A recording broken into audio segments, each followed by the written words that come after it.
Well, hi, folks. I'm Jim Peacock with Peak Careers Consulting. We provide professional development for a wide variety of career practitioners. A lot of board certified coaches, people who hold the GCDF certification, but really all kinds of people provide career services, and that's really who I'm working to provide either online seminars, face-to-face workshops. I also teach the Career Development Facilitator course, which leads to national certification. Today, I'm following up this interview with three colleagues of mine, following up on a blog that I wrote recently on journaling, and really wanted to spend some time exploring what are ways and what are some of the benefits for using journaling in the career practice. So today we have Hope Lanza, who is a career advisor for the Job Connection team at Goodwill Industries of Northern New England. And she's got about 10 years experience focused on working with participants with a diverse background.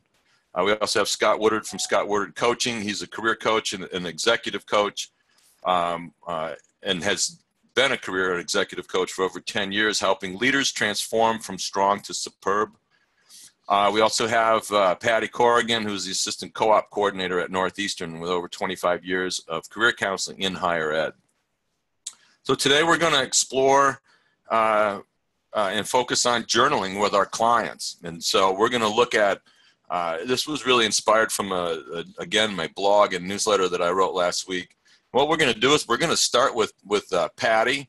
And she's going to talk, tell us how you use journaling when you're working with those college students, Patty.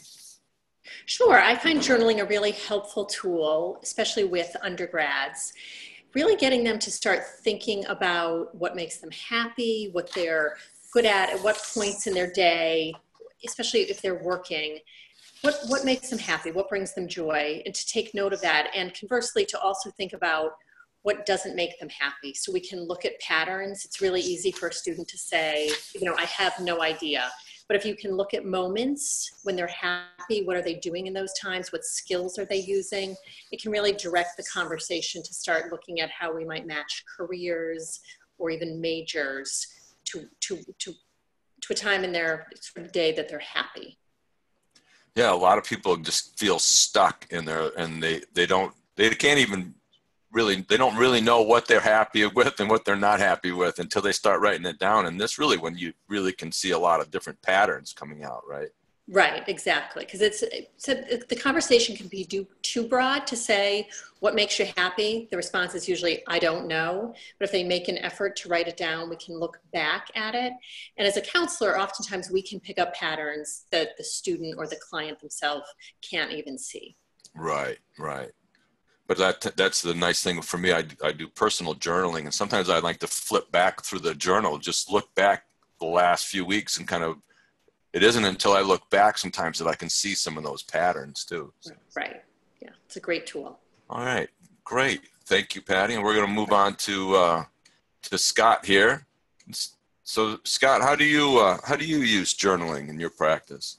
So, when I read your blog, Jim, and you talked about your journaling and using it with clients, and then asked for people who use journaling with their clients, I thought, no, I don't do that. But in fact, I do it, but in a very structured way.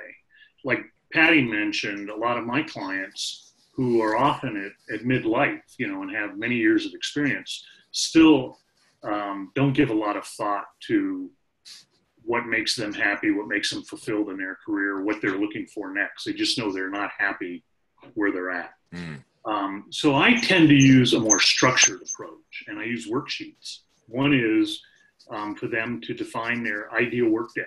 And there are questions in this worksheet that takes them through their day from the time they get up in the morning to the time they go to bed in the evening.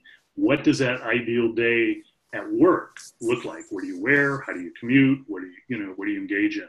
So it's a more structured journaling exercise. But again, what we're looking for, just like Patty said, in terms of patterns or themes in that ideal day that we can then use to then say, okay, what do you want to do next? What does this look like going forward? Wow. So it's a great way to sort of vision what's going on but then to get it documented somehow, right? Yeah. But I find, just like Patty said, when you ask students, what makes you happy, they don't know. I have to offer, same thing with I think anybody, they have to have prompts, right? So I've developed this worksheet that, as I said, takes them through and asks them specific questions about their day. And so then what are you able to see at the end? I mean, what kind of things typically would emerge? Well, there are things like, what are you going to wear? Are you going to get all corporate and wear, suit and tie? Or do you want just kind of a business casual? Do you want what do you do when you get to work? Do you go into your office and shut the door and boot up your computer and put columns of numbers, or are you going into a meeting? What's your role in that meeting? So again, these themes begin to emerge. When you leave work, are you taking a briefcase or a bag full of reports home to read and to work on after you get home and put the kids to bed and you're sitting around with your spouse and a glass of wine? Right. Leaving work at work and that. So again, much like I think Patty's experience, we're looking for themes and patterns. Right. So this is why you're probably not happy where you're at now. Right. Very good. Thanks. And when everybody will have a chance to sort of add on at the end if there are other thoughts that emerge, but I wanted to make sure that all three of you get a chance to talk about how you use journaling. So Hope, how do you use journaling? So I give an assessment called the WOWY because a lot of people don't know what they want to do or where they're at or just how to handle even looking for work. And the assessment gives a lot of information, but one of the key things that it gives at the end is a list of suggested careers. And that's where I start career exploration with folks. We go down that list and cross off things that they know is a no-go for whatever reason. And then the parts that they're interested in, I have them take some time and go online, primarily using ONET, and to journal things about those careers that are interesting to them. And then later on, we'll come back and compare. Usually I have them do about 3 at a time, so that way there's not a lot of work from one week to the next and it's a doable amount. Cool. So so there is some structure to it, but then it kind of becomes free flowing. As you were saying, we've got a list of jobs. We're going to use ONET, but then you kind of just write about whatever you want at that point. Correct. That way, when we get back together, we can have a thought out discussion with some educated points behind it. Because let's face it, nobody knows exactly what every career does in the world. Otherwise, we'd all know the perfect fit, right? So that's for sure. Yeah. So very good. So and to put some closure to this, I'm trying to keep these interviews fairly short, but you guys any of you have any other comments that you'd like to sort of make about journaling based on anything else that you've heard today? I think, what my experience has been, and I think it seems to run with Patty and Hope as well, is that the purpose of journaling is to provide some clarity to the client, to the student, to get them to focus a little bit more on what their likes and dislikes are. So it gives them a little bit of clarity around what they're looking for. Mm. I could also say it's empowering. If you give a client the opportunity to kind of dream and think freely, it takes the pressure off of having that conversation with a counselor and answering that question, what exactly do you want to do? When you say it can be free form, you can use pictures, you can doodle, your journal can look, however you like. Right. I find that it gives, you get much more information. Allowing that creativity and freedom through the journaling can really be illuminating for the counselor and for the client. Yeah. So I will say it's been interesting to hear how the two of you also use journaling. And I think the big takeaway for me is there's not one right way to do it. Right. Mm-hmm. It's whatever is going to help the client, student, participant move further along the path of finding the answers to what they want. So, I think that's a great point because some clients when you give them so much freedom, they can't do it. And it's great, you know, to have the other methods like, you know, the worksheets and things like that. That's a more comfortable exercise for some students, and some are fine with the, you know, free form thinking. Right.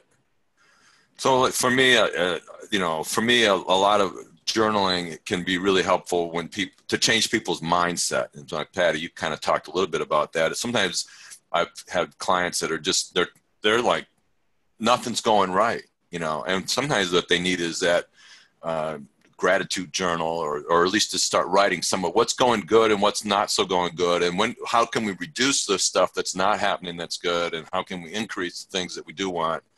But it's a great tool for idea generation. Just, you know, as has been pointed out here, what else is out there? What are the pieces of these jobs that I like, or what are the skills that keep coming back? You know, as I think about, you could assign something like, you know, write down your greatest accomplishments or things you're most proud of. And then a lot of times those other things emerge, but when you just talk about it, sometimes you just can't grasp it. It's kind of like over here and then it's over here.